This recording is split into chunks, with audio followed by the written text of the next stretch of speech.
Hey, what's going on, guys? Welcome to the channel. My name is Jared, and today we're going to be doing a full review on the Gayle Bradley 2 folder. So let's just get let's just have this giant jet fly by real quick. Let's get into some size comparisons right away. So we've got the PM2 right here, and we've got the Para 3 right after it, right here. And we are coming in here. Let's add a little bit of a ruler here so we can get some really accurate size comparisons for those of y'all at home checking this out on this super fine, fantastic day right here. So we are coming in at a total length of 8.48 inches with a closed length of 4.82 inches. We have a blade length of 3.66 inches with an edge length of 3.42 inches. We are coming in at 4.5 ounces. We are featuring M4 blade steel, my absolute favorite.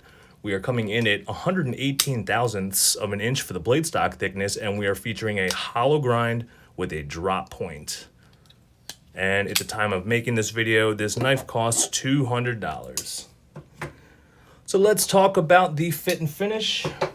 So the fit and finish on this bad boy is very, very nice. Oh yeah, a couple of other things that we want to check out on this. So these are not the scales that come with it, but on the factory scales, we do have a 4-way ambidextrous clip options, which is kind of rare for knives coming out of Taichung Taiwan. Usually they're just right-hand tip up, or maybe just left and right tip up, but this has all 4 coming from the factory with the factory scales, which these are not.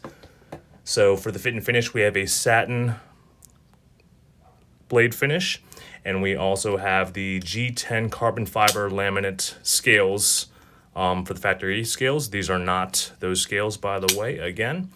So let's talk about the blade geometry with this. This is where this thing really shines. So we have a hollow grind drop point in M4 steel, okay?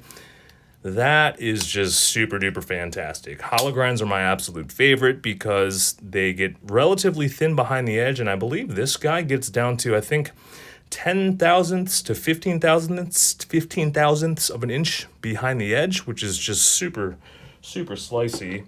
So there's that. Let's see here. I just actually got this bad boy off the stones. Let's see how he does. Yeah, that's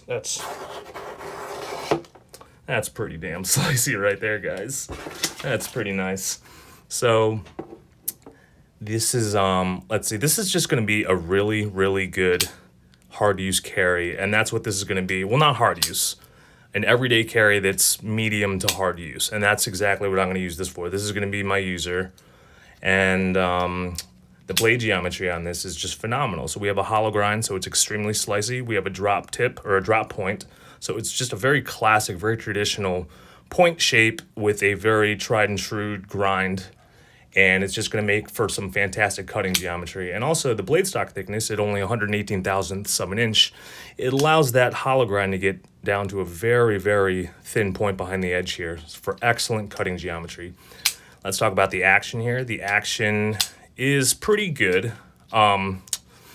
It's typical for your liner lock Spydercos.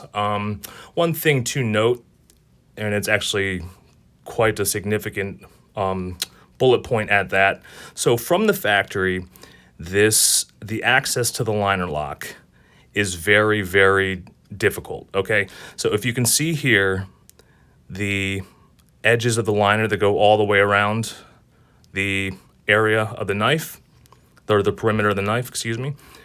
So right here, I actually had to hollow this out. I had to file this down a little bit to give myself some better access to the lock bar because, I mean, it was absolutely ridiculous. It was very difficult to engage the lock bar, and I understand why they did that. You know, they wanted to make sure that the knife was never going to close on you. Like for those of you that are familiar with the Kershaw leak liner lock, that can be an issue, but with this it's not an issue, and especially for how I use it. So I decided to make it a little bit more user-friendly, and I decided to give myself some more access to the lock bar, and it is phenomenal. I love this knife. Now, that was one of the biggest problems with this knife. Another problem with this knife was the fact that we had a bit of a recurve going on here that I actually flattened out. So if I were to find a flat edge here, which I don't have handy, right now we are completely flat. From the heel all the way to the point where we start to make the drop point, we're completely flat. That was a big deal for me because I don't want to be chasing a recurve when I sharpen my knives, especially with M4 steel. I don't need to be chewing up my stones any more than I already am whenever I sharpen M4. So that was a big thing that I had to change. Let's talk about the ergonomics. The ergonomics on this are really, they're very neutral, but they're very good. And that's one of the main themes about this knife. It's very neutral. This knife is very neutral.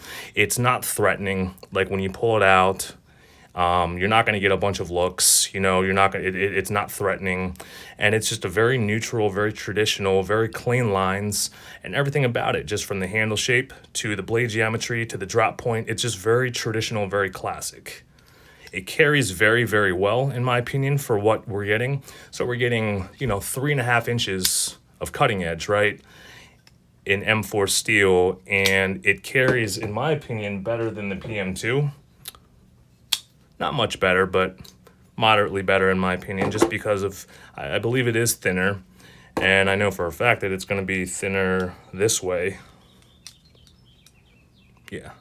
So it's a better carry than the PM2, in my opinion, for that. Now let's talk about the value. So at the time of shooting this cost $200. I'm going to say the value is 100% there, all the way, even at $200 with the recent price increases of all the Spydercos this year. So what are you getting? You're getting M4 blade steel and a liner lock with a very good lockup. You're getting excellent, excellent cutting geometry. And you're just getting something that's very, very, it's just a really good knife. It's a very, very good, like there's, the applications for this are, I mean, there's a bunch. It's probably one of the best general EDC folders that I can think of off the top of my head right now.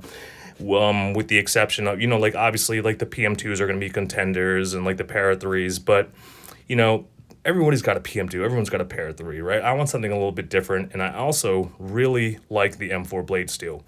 The two things on this knife that are just complete, it checks all the boxes for me, the hollow grind, the drop point, and the M4 blade steel. That right there does it for me. And in terms of my opinion on this, well, this is, like I said earlier, this is my new everyday carry, my user. So I am 100% all about this knife. There are a couple of things, however, that do need to be addressed, in my opinion. One of those was the lock bar access. And if you're kind of OCD about your edges like me, the recurve down here can be kind of annoying, right? Now, if you're just looking to get a functioning edge and you don't really want to be sharpening it too much and you don't care about the bevel height and the bevel length, it's not that big of a deal. But for somebody like me where the little details really matter, that was a big deal. But those were all things that were very easily addressed and easily fixable. And what we're left with here is just a really, really nice folder. I did also add in some jimping up here, just to give myself a little bit of extra. I really like to be able to feel the knife up here, and man, this thing is just great. Absolutely great. And then my favorite part about this is it's M4. So, I just got this off the stones earlier today, and I'm probably not going to need to sharpen this for quite some time.